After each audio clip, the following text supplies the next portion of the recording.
Bonjour à tous et bienvenue dans ce webinaire dédié au nouveau module de septième degré de liberté d'ancien ingénieur.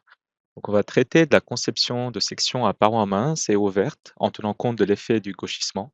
Donc, ceci sera fait à travers une étude de l'analyse approfondie et de la conception précise de ce genre de poutre exposée à une torsion significative. Je m'appelle Tarek Shaiban et je suis membre de l'équipe produit au sein d'Alplan et je suis responsable de la partie contrôle normatif des éléments métalliques.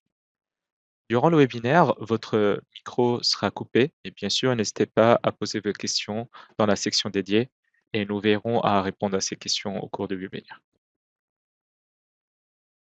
Quant au contenu, on va commencer par un petit peu de contexte théorique. Donc, on va définir le gauchissement et son importance dans la conception structurelle. Après, nous allons voir comment appliquer ça dans CI Engineer depuis la version 26 qui est sortie en octobre 2025. Et on va jeter un coup d'œil aux nouveaux types de résultats disponibles, que ce soit pour les efforts internes, les déformations ou bien les contraintes. Ensuite, on va voir les références. Donc, en fait, on va voir des comparaisons des résultats obtenus d'anciens ingénieurs avec des références qui sont disponibles.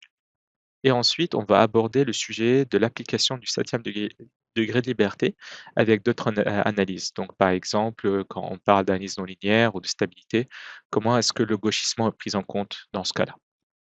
Et on va terminer par une explication de comment ce septième degré de liberté intervient dans les contrôles négatifs, contrôles normatifs, pardon, dans le sens des vérifications. Donc, on va avoir un exemple au niveau de la seconde génération des Eurocode, spécifiquement de l'Eurocode 3 pour les éléments en acier.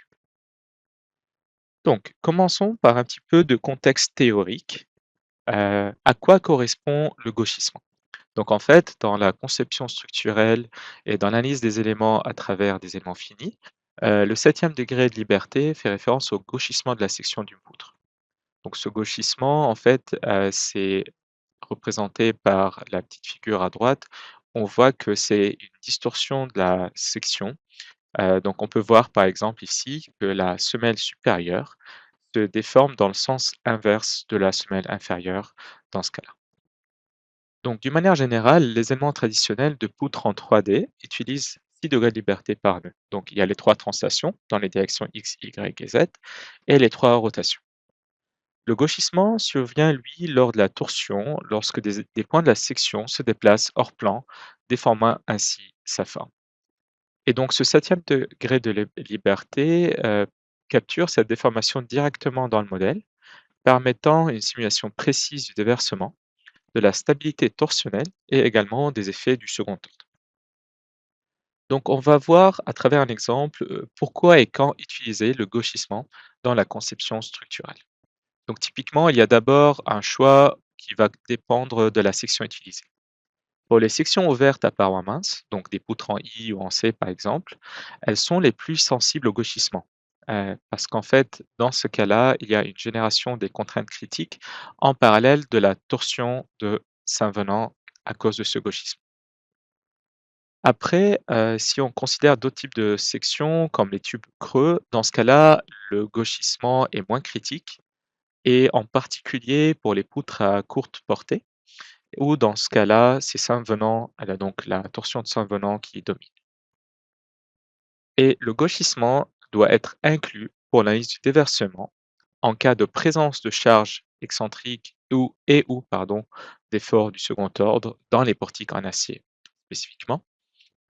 Et négliger le septième degré de liberté surestime la déformabilité et masque l'instabilité, conduit à une conception dangereuse des éléments flexion plus torsion. Nous aurons l'occasion de voir tout ça à travers des exemples concrets au fur et à mesure du webinaire. Donc commençons par un petit exemple qui montre l'impact du gauchissement sur les déformations. Donc nous avons modélisé donc cette structure-là de deux manières. Dans le premier exemple, on a utilisé un modèle à poutre sans le septième degré de liberté. Et dans le deuxième exemple, c'est un modèle à coque à travers lequel on a essayé de simuler la section creuse qui a été utilisée. Et donc, en fait, si on regarde côté gauche avec le modèle à barre, on peut voir que le déplacement est beaucoup plus important par rapport au modèle à coque. Donc, on passe d'un déplacement de presque 3,5 mètres à 130 millimètres à peu près.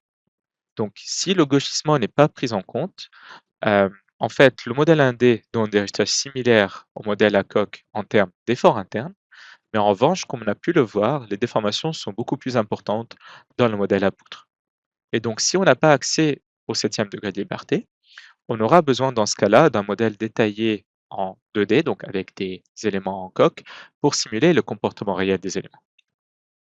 Donc maintenant, qu'est-ce qui se passe si on reprend le même modèle, mais cette fois-ci, pour le modèle à barre, on va activer le septième degré de liberté.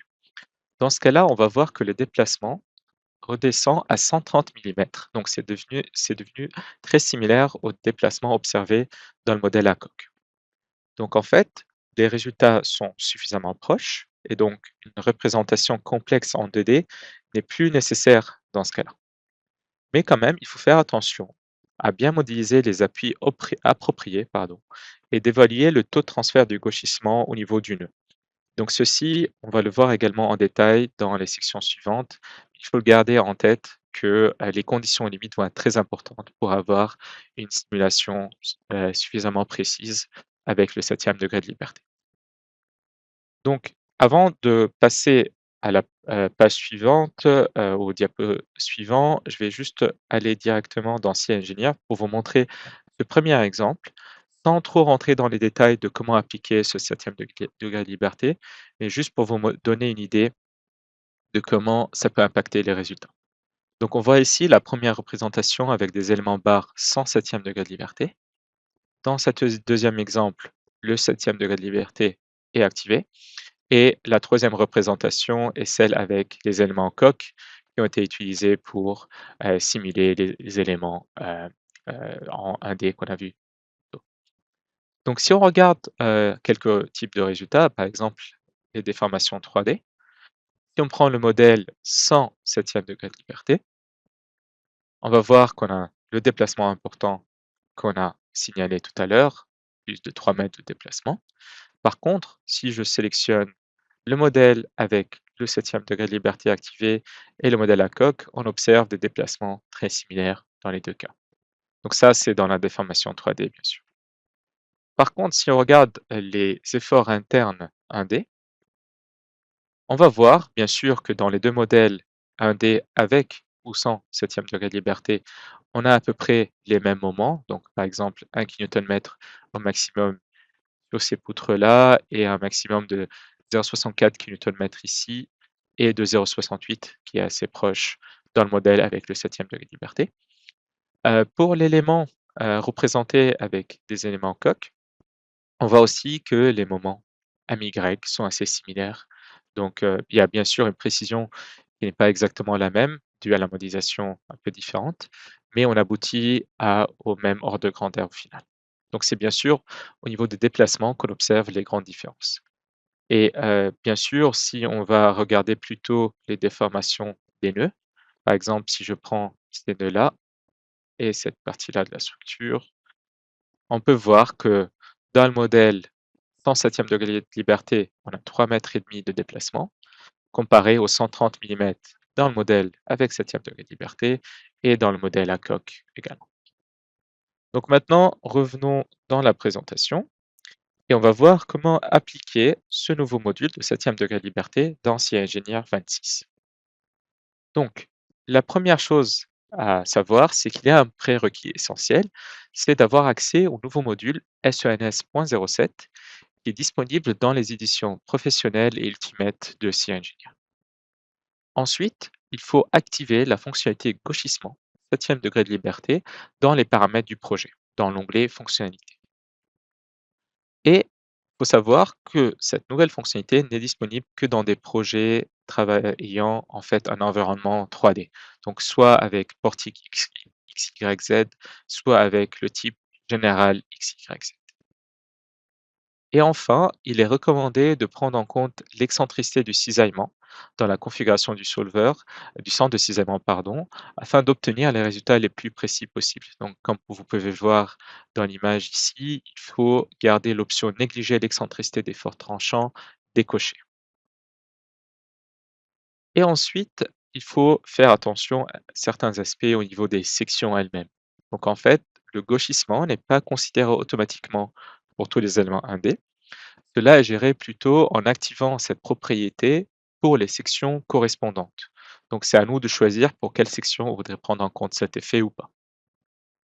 Et le septième degré de liberté peut être en théorie envisagé pour tout type de section, mais un message d'avertissement apparaîtra si la constante de déformation IW est égale à 0. Donc bien sûr, si cette constante IW est égale à 0, ça veut dire que l'impact du gauchissement sera négligeable et donc il n'y a pas vraiment d'intérêt de le prendre en compte. Donc si on prend le cas des parois, des sections à parois minces, l'activation de l'option utilisation de l'analyse MEF2D n'est pas nécessaire parce qu'en fait, on a observé que si cette option est utilisée ou pas, la constante IW va être très similaire. Mais par contre, si on active l'option utilisation de l'analyse MEF2D, les temps de calcul vont être assez longs comparé au cas où elle est décochée. Donc on recommande pour ce type de section de la garder décochée.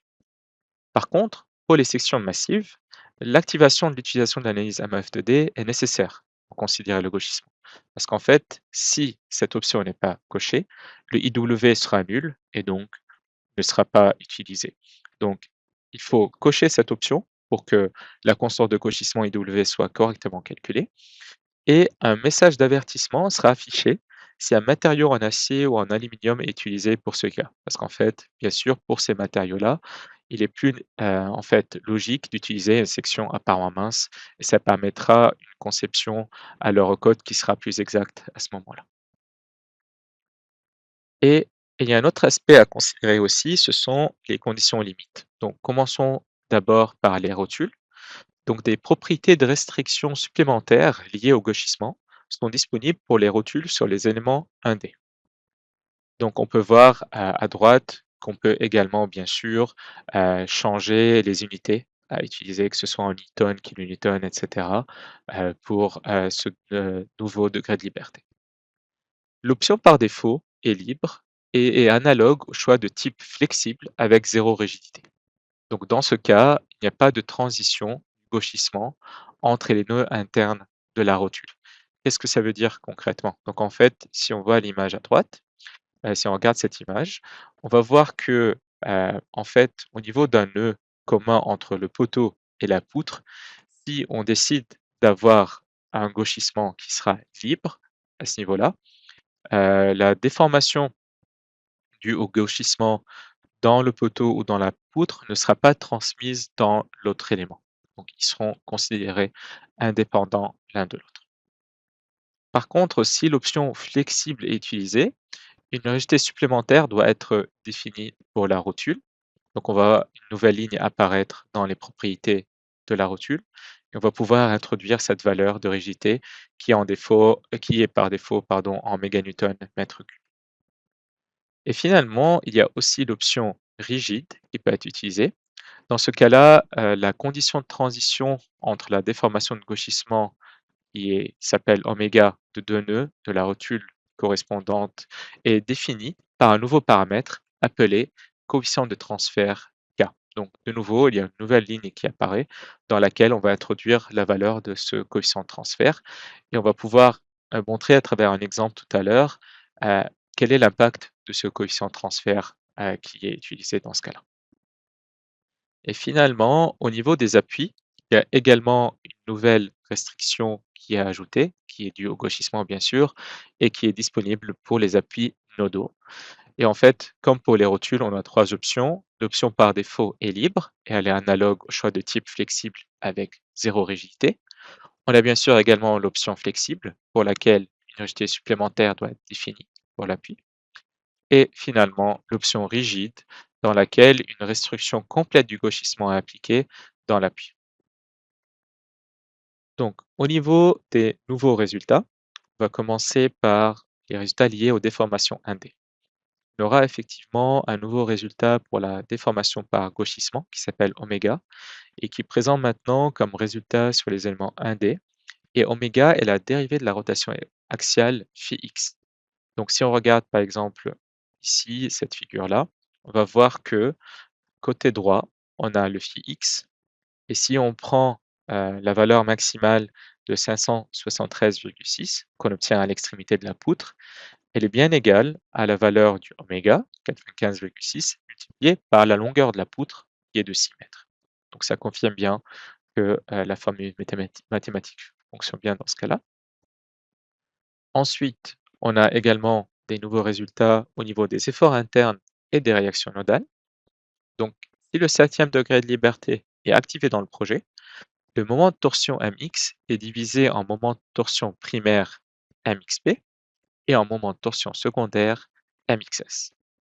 Les deux sont bien sûr en kilonewton-mètre.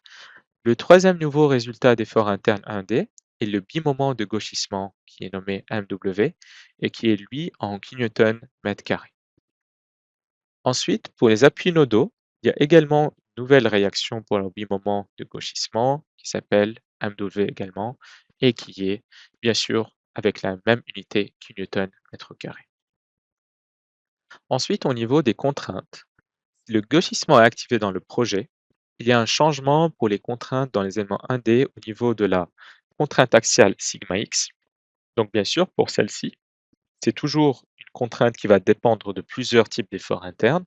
Il y a la composante qui est due à l'effort normal, celle due au moment my, celle due au moment mz, et finalement la nouvelle composante sigma x mw, qui est elle basée sur le moment mw.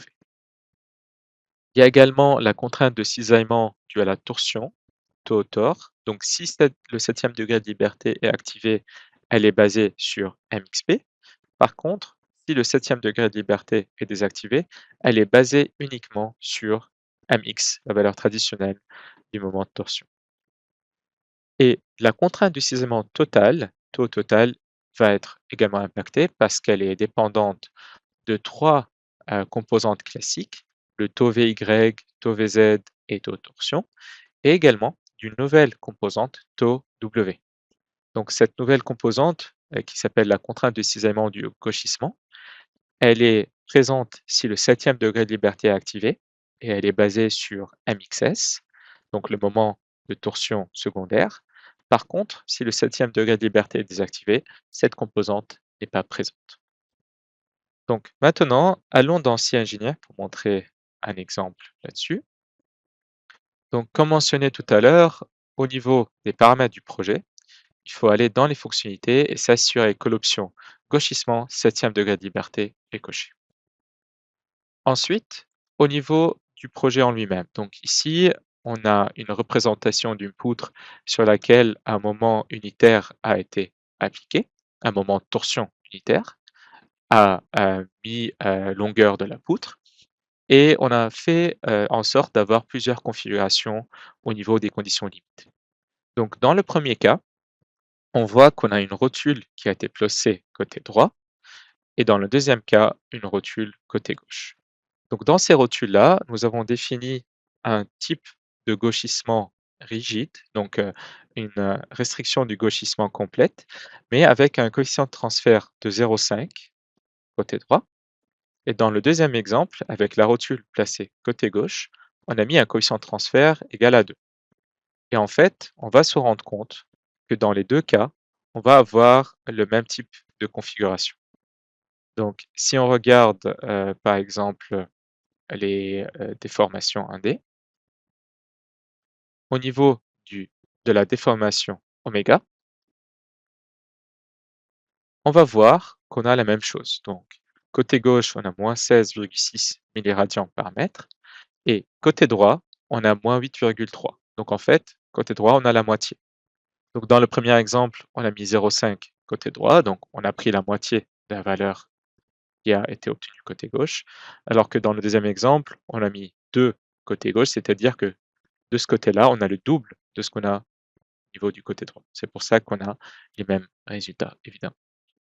Dans d'autres exemples, on peut voir ici que si on met un coefficient de transfert négatif, donc moins 0,5 d'un côté et moins 2 de l'autre, on va également avoir les mêmes résultats, mais cette fois-ci, c'est avec un signe inversé. Donc on passe de moins 3,1 à 1,5 et pareil dans cette configuration.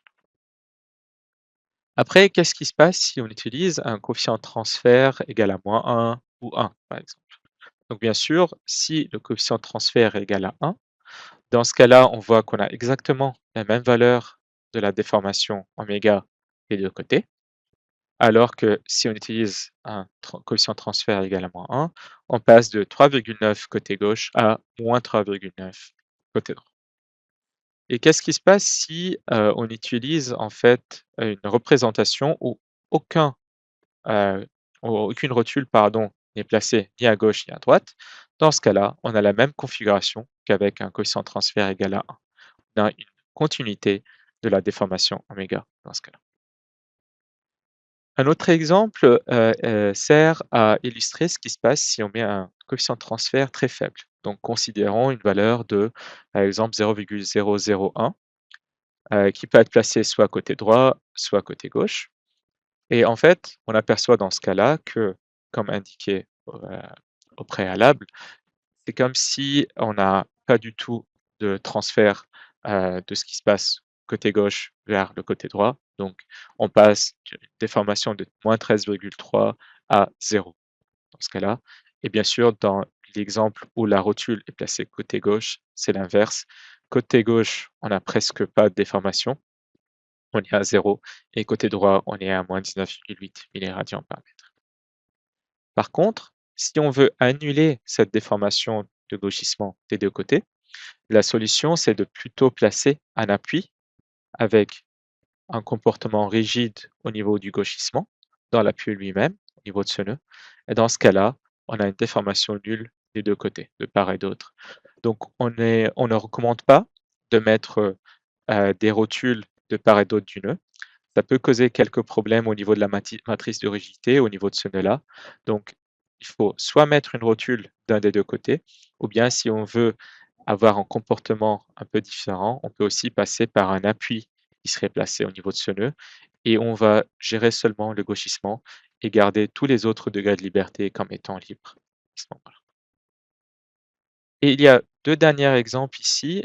Qu'est-ce qui se passe si, en fait, utilise un appui flexible, mais avec une rigidité nulle? Donc on se rend compte dans ce cas-là que si l'appui est placé côté gauche ou côté droit, on a le même comportement. On a une petite variation dans la déformation oméga. Donc on passe par exemple de -10,5 à -18,2, mais il n'y a plus d'impact, sur la position de l'appui. Ça devient, plus facile à avoir ce qu'on souhaite. On n'a plus à penser à quel côté on doit mettre sur quel côté on doit mettre, l'appui. Et si on regarde le dernier exemple, dans ce cas-là, j'ai rajouté une rotule côté droit et côté gauche et dans les 2 cas, j'ai choisi un comportement entièrement libre au niveau du gauchissement et on a les mêmes résultats que le cas où on a utilisé une rotule flexible avec 0 rigidité, qui confirme l'hypothèse de base qu'on avait, établie tout à l'heure. Et si on regarde maintenant, d'autres types de résultats, par exemple, on peut aller voir les efforts internes 1D. Je peux demander donc le nouveau type d'effort, MW, et donc on va voir que au niveau des appuis, ici, nous avons mis des appuis qui sont rigides au niveau, du gauchissement. Donc on a bien un MW, qui est obtenu à ce niveau-là. Et si on regarde, la variation du MW le long de la poutre, bien sûr, il est le plus important à la section où on a appliqué l'effort de torsion, le moment de torsion. Et on peut également, bien sûr, voir les composantes de torsion, MXP, la composante principale, et la composante secondaire, MXS. Donc effectivement, pour MXS, par exemple, on voit qu'il y a un changement de signe là où le moment est appliqué. Et au niveau de MXP, on voit que en fait, le moment est nul, bien sûr, au niveau des, extrémités des poutres, ici. Et le moment va être aussi impacté par le, coefficient de rigidité qu'on a appliqué entre les 2 poutres au niveau de la rotule.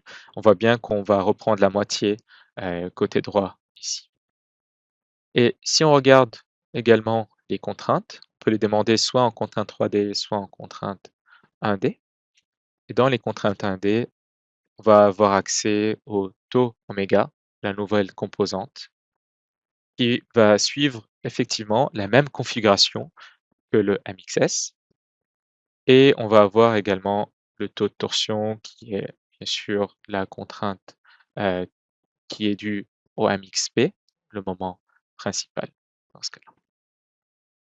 Et on peut demander effectivement aussi dans les valeurs principales, comme d'habitude, demander le taux total qui va être la somme de toutes les contraintes de cisaillement dues aux trois types de moments MXP, MW et MXS. Maintenant, revenons dans la présentation. Et maintenant, passons aux références.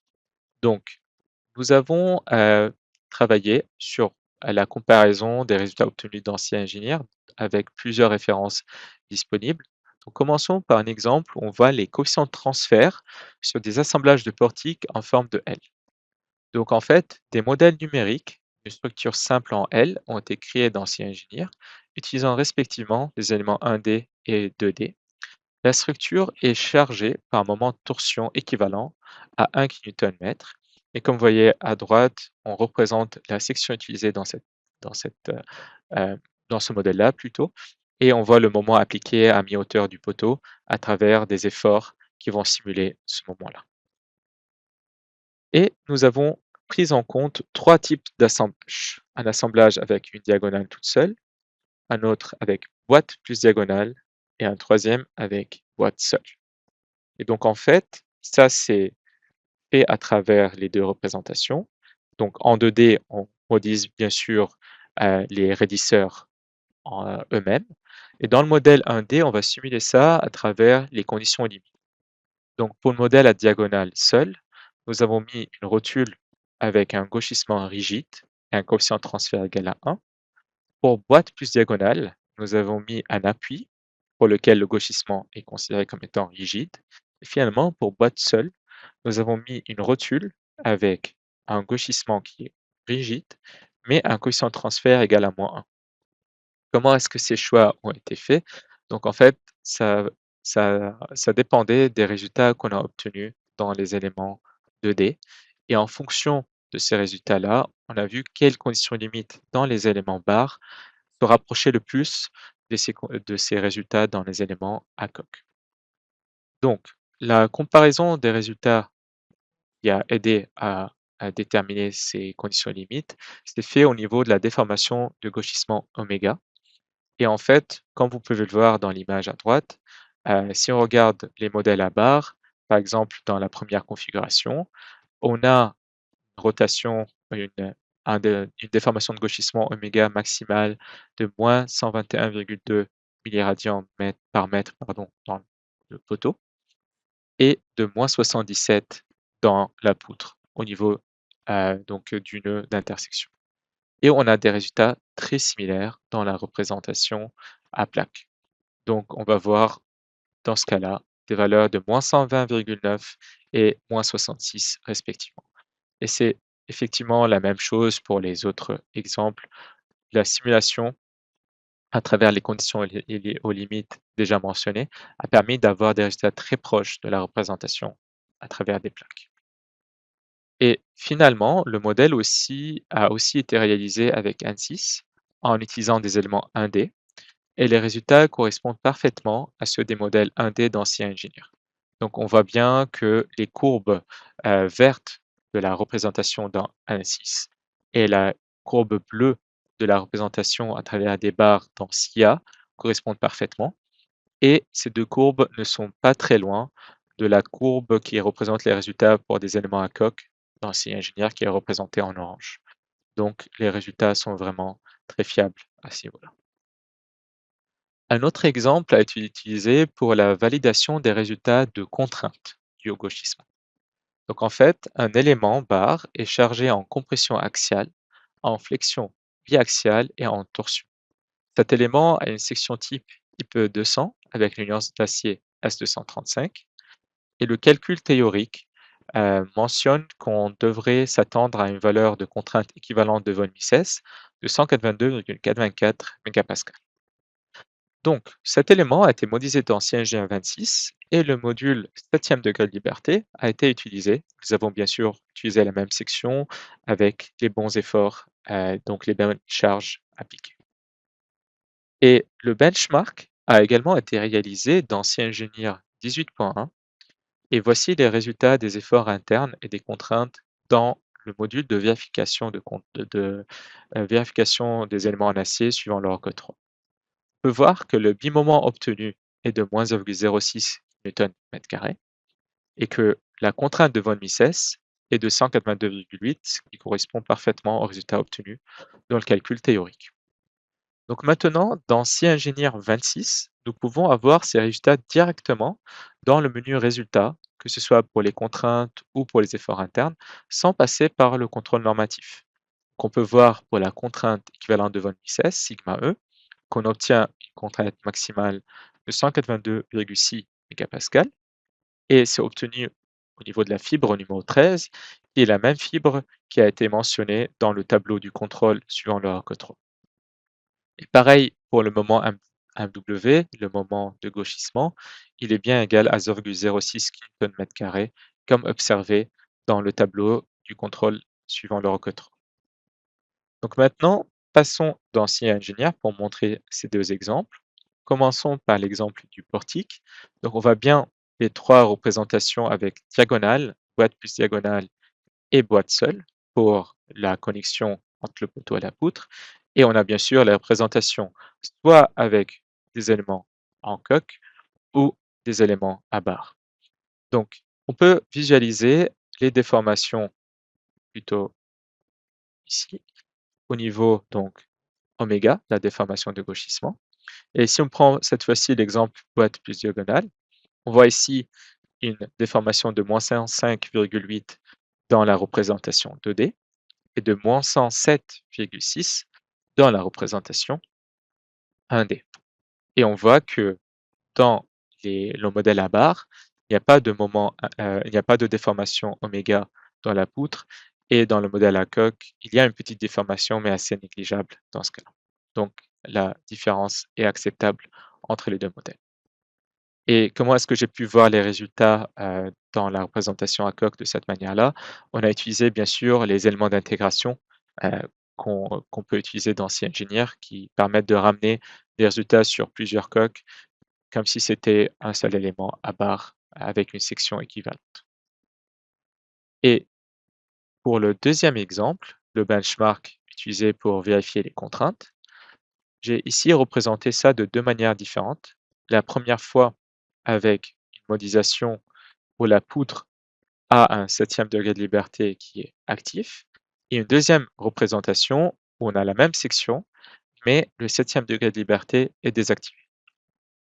Donc si on regarde par exemple les déformations, ou plutôt les efforts internes 1D, et je regarde le moment MW, on, a- on obtient bien les 0,06 attendus au niveau de la poutre avec le septième degré de liberté, alors que bien sûr dans notre poutre, nous n'avons pas ce type de moment qui apparaissent. Et si on regarde maintenant les contraintes, je peux demander les valeurs principales, notamment sigma E, la contrainte équivalente de von Mises, et on voit que on a une valeur de 182,6 mégapascales au niveau de cette fibre 13, comme on l'avait euh, expliqué tout à l'heure dans la présentation. Maintenant, si je demande le résultat pardon, pour tout type de fibre, on peut voir que dans le deuxième exemple, la contrainte est un petit peu plus faible. On est seulement à 165 mégapascales quand le septième degré de liberté n'est pas pris en compte. Revenons maintenant dans la présentation pour parler de l'utilisation du septième degré de liberté pour les autres types d'analyse. Donc, comment est-ce que ça peut être utilisé? Ça peut être utile, par exemple, pour l'analyse de stabilité linéaire, qui va nous permettre de calculer le moment critique de déversement MCR. Donc, en fait, ça va permettre une nouvelle approche pour calculer ce moment, sans devoir passer par une représentation 2D complexe, qui était une méthode qui pouvait être utilisée par le passé, et qui est toujours disponible, bien sûr, mais qui est un peu plus complexe. Donc effectivement, on a créé un exemple où une poutre de 5 mètres avec la section que vous voyez à droite, a été modélisée, soit à l'aide d'un élément 1D avec le septième degré de liberté, soit à l'aide d'éléments Coq. Et si on regarde le contrôle normatif suivant l'Eurocode 3 dans SIA, et qu'on suppose que la charge est déstabilisante, c'est-à-dire qu'elle est placée sur la semelle supérieure, SIA Engineer calcule un moment critique MCR égal à 67,99 Nm. Donc maintenant, ce qu'on a fait, c'est qu'on a lancé une analyse de stabilité linéaire dans les deux modèles et on a observé les modes qui nous donnent une déformation qui équivaut à un déversement. Et on peut voir que l'alpha critique obtenu pour ces modes-là est très similaire, que ce soit pour le modèle à coque ou le modèle à barre. Donc pour le modèle à coque, on a une valeur de 22,26, alors que pour le modèle à barre, on a une valeur de 21,58. Si en fait on multiplie cet alpha critique par le moment MY dû à cette charge-là, on obtient des valeurs de 71,55 Nm ou bien de 67,55 qui sont très proches de la valeur théorique de 68 kN calculée par SciEngineer. Donc on peut se rendre compte qu'on peut maintenant utiliser un modèle à barre avec le septième degré de liberté pour pouvoir estimer le moment critique de déversement d'une barre suite à un calcul de stabilité. Et ensuite, on va aborder le sujet de l'utilisation du septième degré de liberté avec le second ordre, avec une analyse au second ordre. Le même exemple est utilisé pour démontrer cet impact-là, mais cette fois-ci, la charge suivante est appliquée. Donc, on a une charge de compression de 100 kN, un moment MY de 45 Nm et un moment MZ de 7,5 Nm. Et les calculs analytiques que vous voyez à droite donnent des déplacements maximaux de 27,44 et 11,04 mm dans les directions Y et Z respectivement. Donc, si on fait ce calcul-là avec une analyse linéaire dans SciEngineer, on obtient des résultats très similaires, que ce soit pour les aimants 1D ou 2D. Donc, on voit un UY de 27,7 ou 27,6 mm et un IZ de 10,9 ou 10 mm respectivement. Donc maintenant, si on applique l'effet du second ordre dans le calcul analytique, le déplacement maximal dans la direction Y va monter jusqu'à 72 mm. Donc on passe de 27 à 72 mm. Et si on lance ce calcul second ordre dans SciEngineer, les résultats non linéaires sont très proches également des valeurs attendues, que ce soit pour le modèle 1D ou 2D. Dans le modèle 1D, on a un Y de 70,5 et dans le modèle à coque, on a un Y de 69,1. Donc très proche des 72 mm théoriques. Et maintenant, on va passer dans SciEngineer pour vous montrer directement ces effets-là. Donc commençons par l'aspect calcul de l'analyse de stabilité. Donc voilà le modèle décrit tout à l'heure. Et on voit ici qu'il y a également une troisième configuration où on a une modélisation avec un élément barre, mais sans le septième degré de liberté. Donc si on veut regarder les résultats de déformation 3D pour la stabilité, commençons par la première poutre avec le septième degré de liberté. On voit ici le premier mode avec un alpha critique à 21,58.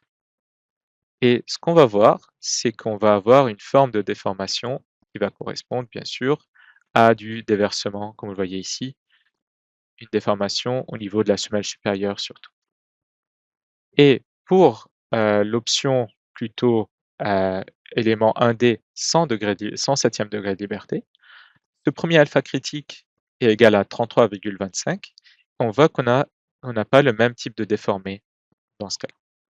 Donc déjà, l'alpha critique est plus grand et on n'a pas forcément un déversement clair qui apparaît au niveau de la semelle supérieure. Par contre, si on regarde les résultats au niveau de la modélisation à l'aide d'éléments Coq, l'alpha critique est égal à 22,86 et on observe clairement une déformée qui correspond à un déversement de la semelle supérieure. Donc, ça correspond à un résultat qui est très similaire au résultat pour la poutre avec le septième degré de liberté. Maintenant, si on passe à l'analyse au second ordre, ou plutôt d'abord, on va voir les déplacements qu'on a obtenu au premier ordre, donc dans tous les éléments avec UY. Donc on voit que ce soit avec le septième ou sans le septième degré de liberté, on a la même déformation dans ce cas-là, et un résultat très similaire dans le modèle ACOC. Par contre, si on passe analyse non linéaire, donc les résultats pour un calcul non linéaire, le Y va passer à moins 70,5 dans la barre avec le septième degré de liberté et à moins 69,1 dans le modèle ACOC, donc ça reste très similaire, alors que dans la poutre où on n'a pas de septième degré de liberté, la déformation n'est que de 40 millimètres. Donc on risque de sous-estimer cette déformation dans ce cas-là. Et si on regarde la représentation en 3D de la déformation pour cette combinaison non linéaire, on voit bien qu'on observe une sorte de déversement dans le modèle avec le septième degré de liberté et le modèle ACOC, alors que pour le modèle sans septième degré de liberté, on n'observe pas de torsion apparente et de déversement clair dans cette poutre-là. Donc maintenant, revenons à la présentation et on va aborder le dernier sujet de cette présentation, c'est l'utilisation du septième degré de liberté dans les contrôles normatifs. Donc on va illustrer ça à travers un exemple de la seconde génération des Eurocodes et spécifiquement pour l'Eurocode 3. Donc, dans cette nouvelle génération, dans le contrôle en section, le gauchissement est considéré dans le contrôle de la flexion et du gauchissement combiné par l'ajout de la formule 8.29 qu'on voit à l'image pour tenir compte de la réduction de la capacité flexion due au bimoment. Donc le bimoment lui-même est représenté par BED et la valeur de résistance plastique au bimoment est représentée par le paramètre BRD. Et ce gauchissement est également considéré dans le contrôle combiné flexion et effort tranchant, où la réduction de la capacité de flexion due à l'effort tranchant prend également désormais en compte le bimoment. Donc on voit ici qu'il y a une multiplication par MYBRD sur MCYRD. Donc c'est MYBRD et le B ici représente le bimoment dans ce cas-là. Donc c'est la résistance au bimoment qui est prise en compte dans ce cas-là.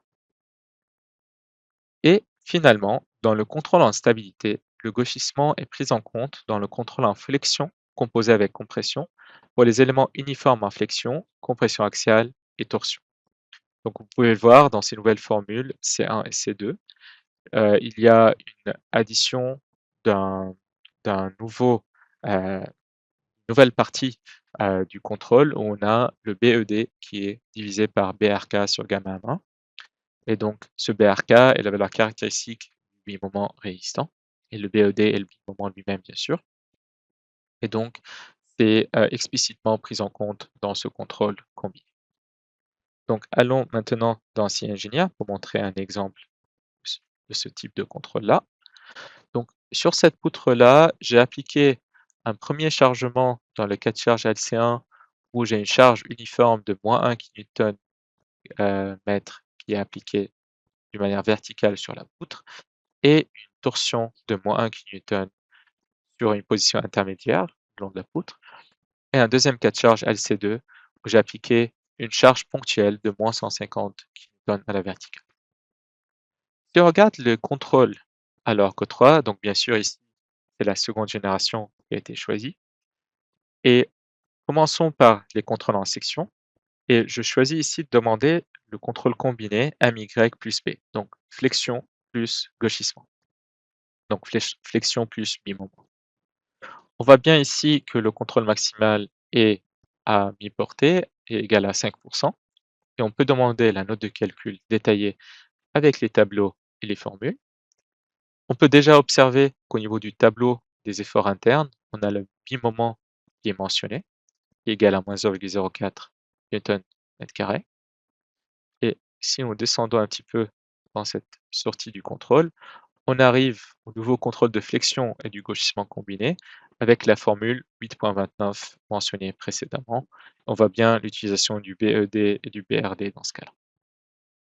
Et si on descend encore un peu plus, on arrive dans la partie contrôle en stabilité, donc dans le contrôle combiné compression et flexion. on va voir qu'on a effectivement les deux nouvelles formules également, C1 et C2, qui sont utilisées avec l'utilisation du BED et du BRK. Donc on prend en compte cet effet du bimoment dans ce contrôle de stabilité. Maintenant, si on demande plutôt un contrôle combiné moment plus effort normal plus cisaillement, pour ce même cas de charge LC1, on va descendre un petit peu dans la sortie détaillée et on va voir ici que ce contrôle de flexion, cisaillement, effort normal va être réalisé avec une formule générique, qui est la formule C8, où on additionne simplement la part de chaque composante. Donc le NED est divisé par sa résistance associée, le MY également, et le BED qui est divisé par BRD. Donc ici, nous n'avons pas appliqué la réduction de la résistance due au bimoment. Pourquoi? Parce que en fait, dans ce cas-là, l'effort tranchant n'est pas significatif. On peut voir ça dans le tableau des décisions. On indique que l'effort tranchant VZ-ED est non significatif. Si on prend plutôt cette fois-ci la combinaison CO1 qui inclut les deux cas de charge LC1 et LC2, et vous vous souvenez dans LC2, j'ai mis une charge ponctuelle de 150 kN qui va faire bien sûr augmenter mon effort de cisaillement. Dans ce cas-là, le contrôle combiné sera impacté par cet effet-là et on va voir que on va utiliser cette nouvelle formule, la formule 8.41 pour ce contrôle-là. Pourquoi? Parce que le VZ-ED est supérieur à eta V fois VPL. Donc le eta V qui est égal à 0,5 par défaut nous donne une, un un plancher de 115,92 kN. Donc si on le dépasse, ce nouveau contrôle combiné doit être fait avec cette réduction, on applique MY/BRD divisé par MCY/RD. Et ce paramètre eta V, on peut également le définir au niveau des paramètres de l'annexe nationale. Donc ici, on peut voir qu'on peut paramétrer plusieurs choses liées au contrôle suivant l'Eurocode 3 et on peut bien sûr voir à chaque fois la référence. Et nous, ce qui nous intéresse ici, c'est la partie flexion et cisaillement combiné, pour laquelle on voit la valeur par défaut de l'état V qui est égal à 0,5 et qui vient du chapitre 8.2.8. Et bien sûr, une fois que les annexes nationales seront disponibles, chaque pays pourrait déterminer une valeur par défaut différente, bien sûr, pour ce paramètre-là. Donc voilà ce que je voulais vous présenter aujourd'hui. Donc si vous avez des questions sur ce sujet-là, n'hésitez pas à solliciter l'équipe technique à support@alplan.com et j'espère pouvoir vous retrouver dans un webinaire futur. Merci beaucoup pour votre attention et à bientôt.